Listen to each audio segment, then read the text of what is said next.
Section 3E1 locks in the primary loan terms the buyer needs to complete the purchase. How to fill it out, left to right one. Dollar amount. Enter the loan principal for the first loan. In parentheses, put the percent of the purchase price that this loan represents. 2. Interest rate.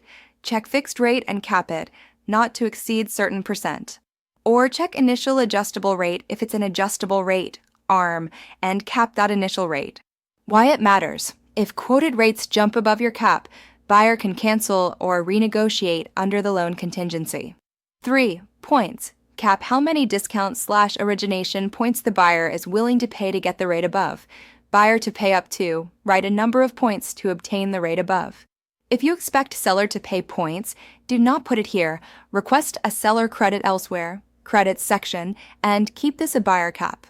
4. Loan program type. On the right column, conventional loan is the default unless you check another box. Check FHA, attach FEC plus HID, VA, attach FEC, seller financing, or other, and describe the loan program. The program you check must match what the lender issues in the pre-approval. 5. FHA/VA required repairs list timing. Bottom of E1. RPA gives 17 days by default or write less days after acceptance. For buyer's lender to deliver any required repairs list that must be satisfied to fund FHA/VA. If your market is fast, shorten. If an older home, consider leaving 17. This is not a request for repairs. It's the lender's minimum property requirements list. Here are some mistakes to avoid. Don't leave the rate or points uncapped. Protects the buyer. If same brokerage represents both sides, this section still only addresses financing, not agency. If you check FHA/VA, attach FEC plus HID for FHA, and discuss appraisal plus MPRs with your client up front. Section 3E2, additional financed amount. The purpose is to disclose a second loan or additional financing beyond the first loan, E1. What typically goes here: second trust deed, down payment assistance, HELOC drawn at close, community seconds, or seller carryback, though seller carryback can also be checked on the right. How to fill it out. 1. Dollar amount plus percent of price example, $50,000, 5% of purchase price.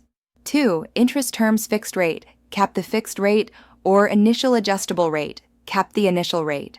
Points. Cap what the buyer will pay to obtain the rate. 3. Program type, right column, conventional or, if checked, seller financing. For a seller carry, mirror the terms in a seller financing addendum. If seller carry, you'll also need the seller financing addendum for detailed terms, interest, amortization, due on sale, balloon, late fees, etc. If this is a HELOC to be opened but not drawn at close of escrow, leave E2 at $0 and disclose the HELOC and other terms. If funds will be drawn at close of escrow, put the amount being drawn in E2. Section E3, occupancy type. The purpose of this section is to confirm how the buyer intends to occupy the property. This drives lending rules, appraisal overlays, mortgage insurance, and insurance rating. How to fill it out. Default is primary residence unless a box is checked. Check secondary, a second home you'll occupy part-time. Check investment, non-owner occupied. Lenders price investment loans higher and require larger down payments. Misrepresenting occupancy is loan fraud. If plans change, notify the lender early. Some HOAs or cities restrict short-term rentals. Verify if investment is chosen. Section F, balance of down payment. The purpose of this section is to show the cash remainder the buyer brings to escrow at closing to make the math equals purchase price total. Double-check this number anytime price, loans, or credits change. Inconsistencies delay loan docs.